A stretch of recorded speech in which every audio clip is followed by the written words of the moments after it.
नमस्कार मित्रों, आइए बहुत बहुत स्वागत है आपका थ्रू लिटरेरी डेंस में। विनोद जी, आपका भी बहुत बहुत स्वागत। नमस्कार जी। तो जी आज हम एक ऐसी कहानी पर बातचीत करने वाले हैं जो कहानी सुनने में बहुत ही रुचिकर है। बिल्कुल। और वैसे तो कहना ही है कहानी के शीर्षक का, भूलना नहीं। जी हाँ, भूलना नहीं। भूलना नहीं। प्रियदर्शन। प्रियदर्शन। प्रियदर्शन आपको पता है, समकालीन लेखक हैं, पत्रकार हैं जी। और उनकी रचनाओं में सामाजिक सरोकार और व्यक्तिगत भावनाओं का उहापोह बहुत कुछ आता है। उन्होंने उपन्यास लिखे हैं, कहानियां लिखे हैं। जिंदगी लाई उपन्यास है इनका, बारामासी उपन्यास है, तुम्हारे बारे में काव्य संग्रह और कुछ कहानियां भी लिखी हैं। जी। और पत्रकारिता में तो सक्रिय हैं ही। आज की जो कहानी हम ले आए हैं, ये कहानी अपने आप में बहुत ही प्रभावशाली है, रोचक है। न केवल विषय वस्तु की दृष्टि से पाठक को बांधे रखती है, किंतु प्रियदर्शन की जो शैली है, जो कहने का तरीका है, वो इतना सुंदर है, आप प्रभावित हुए बिना नहीं रह सकते। और इस कहानी के बीच बीच में आपको प्रियदर्शन एक दार्शनिक के रूप में उभरते हुए नजर आएंगे। बिल्कुल। और जो विषय वस्तु और जिस तरह से बयान है, जो अंडरस्टेटमेंट है, मैं कहूँगा विनोद जी, जी जी इस कहानी में जी। जिस तरह से लाइवली वे में उन्होंने ये बातें लिखी हैं और कहीं ना कहीं दिल में जाके रेजोनेट करती हैं कि हाँ, हम सबकी ज़िंदगी से वाबस्ता हैं, कहीं ना कहीं हमको अफेक्ट कर क्लिक होती हैं। और राजेश जी, अगर आप इस कहानी के भीतर चले जाएंगे तो एक मनोवैज्ञानिक तथ्य को और सत्य को जी उन्होंने बांधकर हमारे समक्ष प्रस्तुत किया है। क्योंकि एक बात हमें स्वीकार करनी पड़ेगी, द्वंद्व जो है वो जीवन का अभिन्न हिस्सा है। हाँ। चाहे वो द्वंद्व किसी के बारे में हो, किसी वस्तु के बारे में हो, या किसी भावना के बारे में हो, या अपने सपनों के बारे में हो, किंतु द्वंद्व जिंदगी के साथ ही रहता है। और यह कहानी भी केंद्र बिंदु में एक 48 वर्ष की महिला है, उसके मन का द्वंद्व हमारे समक्ष ले आती है। और किस तरह इस द्वंद्व को वो निपटारा करती हैं, एडजस्ट करती हैं इस द्वंद्व से, यही इस कहानी का मनोवैज्ञानिक और सामाजिक पहलू है जो निखर के आता है हमारे सामने। द्वंद्व की बात कही आपने विनोद जी। तो कई लोगों का ये मानना है कि प्रेम निर्द्वंद्व होता है, प्रेम केवल एक ही बार हो सकता है, एक ही व्यक्ति से हो सकता है जिंदगी में, उसमें कोई द्वंद्वात्मकता नहीं होती। लेकिन इस कहानी में तो प्रेम की द्वंद्वात्मकता ही है। जी बिल्कुल। और ये है कि वह प्रेम जो 18 साल में उस लड़की ने किसी अपने सहपाठी के साथ किया था, किंतु वह प्रेम बंधन में नहीं बंध पाया, विवाह उस लड़के के साथ नहीं हो पाया। और होता यूं ही है किसी भी भारतीय परिवार के अंतर्गत। और ये कहानी ऐसा सुनने से लगता है कि मतलब 10-20 साल पहले लिखी गई होगी, क्योंकि जिस प्रकार का भारतीय परिवेश इस कहानी के अंतर्गत लाया गया है कि लड़की के बिना परमिशन के हाँ। एक दिन कुछ लोग उसे 18 देखने आते हैं, 18 साल की उम्र में ही शादी कर दी जाती है। हालांकि भारत बड़ा विविधता से भरा है विनोद जी, आज जी, भी बिल्कुल आज ऐसा भी हो होता सकता है। बिल्कुल हो सकता है। अब यह होता ही है कि जब हम कहानी पढ़ना प्रारंभ करते हैं तो एक 48 वर्ष की महिला से हमारी मुलाकात होती है। और ये फ्लैशबैक में कहानी है, क्योंकि वो रात से कहानी शुरू होती है जब 3 बजे उसको उठना है, कोई काम करना है जो उसने 18 साल में नहीं किया, 18 साल की उम्र में नहीं किया। 18 साल की ये महिला अब दादी भी बन चुकी है, क्योंकि जैसे हमने कहा कि 18 साल में उनकी शादी हो जाती है, 2-3 साल में 2 लड़के पैदा हो जाते हैं और बड़ा बच्चा 22-23 साल का होता है, शादी कर लेता है। और पिछले ही साल वे दादी बन चुकी हैं। हालांकि उनकी एक सहेली मजाक भी उड़ाती है कि 48 वर्ष में कोई दादी बनता है क्या, आपने जिंदगी में देखा ही क्या है। अब यहाँ से हम फ्लैशबैक में वापस चलते हैं।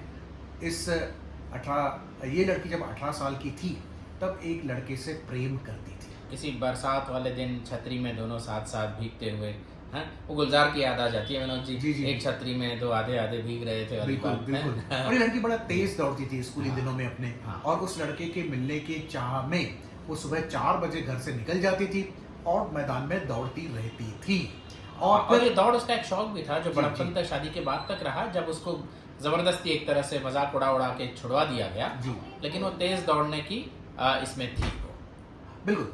अब जब उसकी शादी हो जाती है तो यहाँ शैली की दृष्टि से बहुत ही सुंदर तरीके से मनोवैज्ञानिक सत्य को प्रियदर्शन हमारे तक, पाठकों तक पहुँचाते हैं। तो वो कहती है कि मैंने किसी को बताया नहीं कि इस 18 साल की लड़की के जीवन में एक छतरी भी आ चुकी थी। जी, और छतरी छतरी कह के ही संदर्भ दिया जाता है उस लड़के का अंत तक। जी, ये बिल्कुल बड़ी रोचक शैली है। बड़े सिंबॉलिक तरीके जी, से symbolic। बातें हाँ। कहना जानते हैं प्रियदर्शन, और इससे उनका जो गद्य है वो भी पद्यात्मक लगता है। हाँ। It becomes a poetic pros. बड़ा रुचिकर हो जाता है, प्रतीकात्मकता आ जाती है। अब आप छतरी को विनोद जी फ्रॉइडियन सिंबोलिज्म में भी ले सकते हैं, बिल्कुल, है ना? बिल्कुल, बिल्कुल। तो तो इस तरह से अब 30 साल पश्चात, क्योंकि अभी स्मार्टफोन का ज़माना है, अब कहीं न कहीं उस लड़के से परिचय हो जाता है और वो लड़का ज़िद करता है कि एक दिन के लिए तुम मुझसे मिलो और हम वो अनजिया हुआ ज़िंदगी का भाग एक दिन में ही हम जी लेंगे।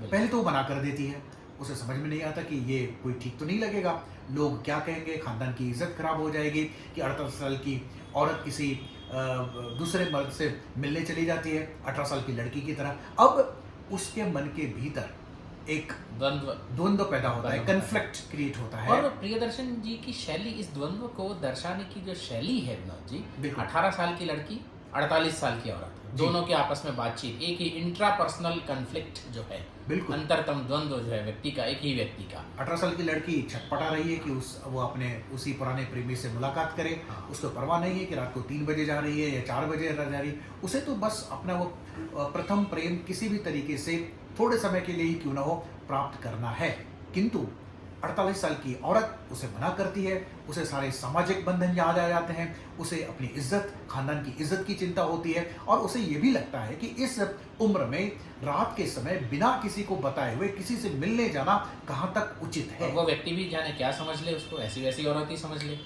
किंतु 18 साल की लड़की उस पर 48 साल की औरत पर भारी पड़ जाती है। भाई समय तो चुराना ही है, और समय चुराने का तो रात के 3 बजे ही केवल उसको एक ऐसा समय दिखाई देता है जब वो सामाजिक बंधनों से, गृहस्थी के बंधनों से मुक्त होती है और वो थोड़ी देर के लिए घर से जा सकती है। पर प्रियदर्शन जी कहते हैं कि वो 18 साल की लड़की कब्र से जाग उठती है। हाँ, ये जो प्रेत है, वो प्रेत उसका, और प्रेत तो रात को ही निकला करते हैं विनोद जी, प्रेत तो रात को ही निकला करते हैं। जी। यानी ये एक वाक्य कहकर जी। कितनी सारी बातें लेखक कह देते हैं। और वो- ये शैली की मतलब शक्ति है। और वो कब्र से निकलेगी 18 साल की लड़की, तो उसके साथ कई प्रेत भी निकलेंगे। जी बिल्कुल, कई ये प्रेत तो- भी निकलेंगे। तो और- ये प्रतीकात्मकता है, बिल्कुल। ये इंगित और, करती और, है। और जो भूतकाल है, क्योंकि जी। वो प्रेम भूतकाल का था, अब वर्तमान में उस व्यक्ति के साथ उसका प्रेम नहीं है, क्योंकि वो तो अभी संपर्क में भी नहीं है। 30 साल से संपर्क में भी नहीं। जब वो आया तो पुरानी स्मृतियां कब्र से जाग उठती जाग हैं, वो भावनाएं जाग उठती हैं और चंद क्षणों के लिए ही क्यों न हो वे अपने भूतकाल को जीने का प्रयास करते हैं।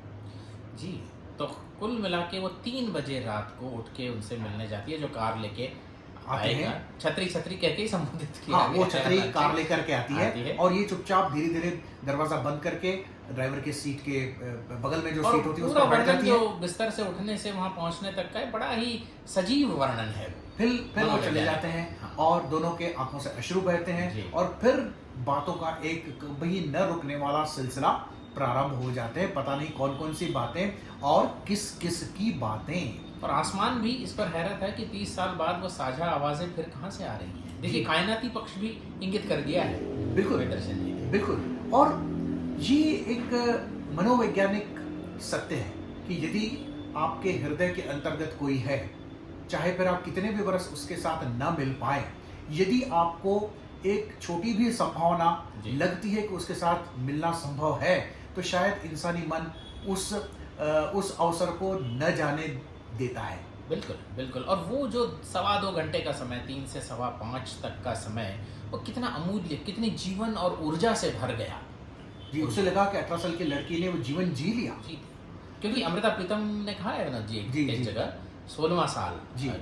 शीर्षक से, कि वो 16वां साल अगर आपने वो नहीं जिया तो जिंदगी के हर पड़ाव पे, हर मकाम में, हर साल में वो 16वां साल आपको जीना होगा। और प्रियदर्शन जी कहते हैं कि जैसे उसकी शादी हो जाती है तो वो 18 साल की लड़की मर जाती है। मर जाती फिर है। एक पत्नी का जन्म होता है, फिर एक माँ का जन्म होता है, फिर एक दादी का जन्म होता है। ऐसा जिंदगी का सिलसिला चलता रहता है। लेकिन वो तेज दौड़ने वाली लड़की कहीं मर चुकी है और अब जब उसको अपना वो दोस्त मिलता है, प्रेमी मिलता है, तो कब्र से 18 साल की लड़की जीवित हो उठती है। और ये तेज दौड़ना भी एक प्रतीकात्मक, हालांकि उसका शौक है दौड़ना, जी। दौड़ती है, पर इतना फिर बोझ आ जाता है गृहस्थी का, तो कई लोग बोले उसकी नकल करते हैं, वो उन्हें ये भी नहीं बता सकती कि ये कहीं ज्यादा अच्छा वो कर सकती है दौड़ना उनसे।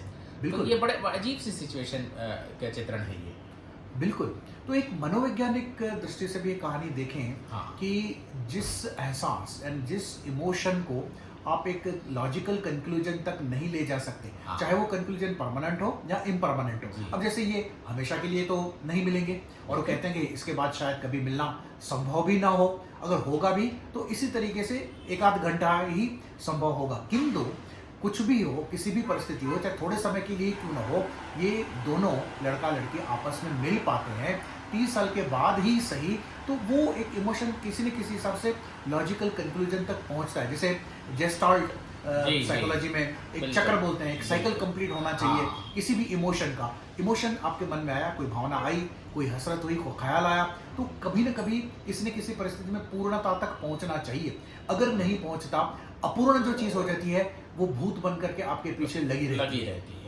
तो ये जो बताया है, और बाद में एंटी क्लाइमेक्स जो है इस कहानी का मान लेते हैं, जब वो बिल्कुल। मिल के आते हैं और उसके बाद का जो घटनाएं घटित होती हैं, सब घर में जाग गए हैं कि कहाँ चली गई माँ, कहाँ चली गई, और जब आती हैं तो सबको बड़ा सब पूछते हैं कि आप कैसे कैसे चली गई थी। हम तो वो चिंतित थे, हम तो पुलिस में थे। रिपोर्ट करने वाले थे, वगैरह वगैरह। और अचानक उसे ध्यान आ जाता है कि एक पड़ोसी हैं जो डिमेंशिया के शिकार हैं, ऐसे ही चले जाते हैं, कभी भूल जाते हैं। तो इन्होंने भी कह दिया कि मुझे याद ही नहीं है, कुछ मैं याद कब नहीं गई, है। क्यों गई, कहाँ गई, कुछ भी याद नहीं है। तो सब डॉक्टर के पास भी ले गए उनको, सबको लगा कि याददाश्त में कुछ गड़बड़ी हो रही है माँ जी की। डॉक्टर ने सारी जांच करने के दवाइयाँ बाद भी दे कह दिया दी। कि भाई कोई है तो कुछ नहीं, फिर भी 1 महीना आप दवाइयाँ ले। अब ये जी। देखिए ये मेडिकल सिस्टम पर कितना बड़ा व्यंग्य है। जी, जी। आपको है कुछ नहीं, हाँ। फिर भी 1 महीना दवाई लीजिए, भाई किस बात की। तो ये भी अपने आप में एक वाक्य है, लेकिन संपूर्ण हाँ। हमारे मेडिकल तंत्र पर बहुत बड़ा व्यंग्य है। हाँ बिल्कुल। और फिर ये 48 साल की औरत सुबह को 2 गोलियां, रात को 2 गोलियां फेंक देती है। फिर 18 साल की लड़की फेंकती है। हाँ जी। हाँ। और 48 साल की थोड़ा रिग्रेट होता है कि भाई महंगी दवाइयाँ हैं, महंगी दवाइयां कैसे इस फेंकूं? तरह से भाई, नहीं, इसके सिवाय कोई रास्ता भी नहीं है। तो ये एडजस्टमेंट जो है, सारी साइकोलॉजी मनोज जी एडजस्टमेंट का खेल है। जी, जी। देखा जाए तो बिल्कुल। किस तरह से इंसान एडजस्ट कर सकता है, अपनी इच्छाओं को भी पूर्ण करना है, समाज में भी रहना है, परिवार में भी रहना है, सारी चीज़ों का जो दबाव है उसको एक यूनिफाइड एक्शन में इंसान एडजस्ट करने की कोशिशें करता रहता है। अब मैं जिस बिंदु की ओर आपका हाँ। ध्यान आकर्षित करना चाहूँगा, यहाँ पर अगर कोई ऐसा व्यक्ति होता जो सिर्फ समाज का औचित्य, समाज क्या चाहता है, नहीं जी। चाहता है, वैसा होता, जी। तो ये 48 साल की औरत अपनी 18 साल की लड़की को कब्र से बाहर निकालती ही नहीं, और उस पुरानी प्रेमी का जो प्रस्ताव है वो अस्वीकार कर देती। क्योंकि था क्या, स्मार्टफोन पे मैत्री रिक्वेस्ट थी, फ्रेंडशिप रिक्वेस्ट जो होता है। और इसके विपरीत अगर कोई पाश्चात्य हाँ। लेखक होता तो वो ये कहता कि कोई बात नहीं, मुझे तो अपना पुराना प्रेम प्राप्त हो चुका है, अब मैं पति से तलाक लेती हूँ, वैसे भी बच्चे बड़े हो चुके, अब मैं उसके साथ चली जाती हूँ। लेकिन ये संपूर्ण तरीके से भारतीय चेतना को एक तरफ बरकरार रखते हुए भी वो औरत अपने इच्छाओं को भी सम्मान देती है, आदर करती है, और उचित उनका न्याय भी करती है। तो इस प्रकार से वो उससे मिलने भी जाती है, अपने परिवार की इज्जत खराब ना हो इसकी भी पूरी चिंता करती है, और उसके बाद संयम भी बरतती है कि बार बार इस तरीके का मिलना संभव नहीं होगा।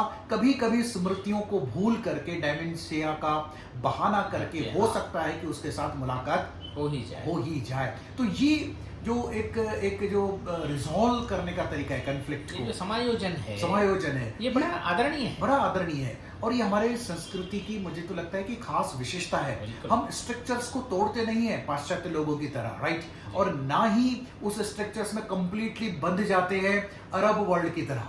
जी, ये जो भारतीय मनोविज्ञान है, भारतीय मनोवैज्ञानिकता है, इंडियन साइकोलॉजी है, इस पर सलमान अख्तर साहब ने भी बहुत कुछ काम किया है, और एक उनकी किताब है Freud along the Ganges. Okay जी, वो निबंधों का, उसमें किस तरह से भारतीय मनोविज्ञान अलग है, किस तरह से वो मनोविज्ञान को एनरिच कर सकता है, भारतीय सेंसिबिलिटी, इस तरह से कई 9-10 निबंध अलग अलग लोगों के संकलित हैं उसमें। तो डॉक्टर सलमान अख्तर का ये काम आप पढ़ें। और ये जो समायोजन है, ये अच्छा विनोद जी, इसमें एक छोटा सा रिलेटेड एक और पक्ष है। इस तरह का समायोजन बड़ा आदरणीय है। अब मान लीजिए इसी कहानी को थोड़ा हम घुमाते हैं और ये चीज़ पता चल जाए परिवार में तो परिवार का, पति का जो जो रिएक्शन, जो प्रतिक्रिया होनी चाहिए, वो भी एक आदर सूचक, एक कम से कम अनादर सूचक तो नहीं होनी चाहिए।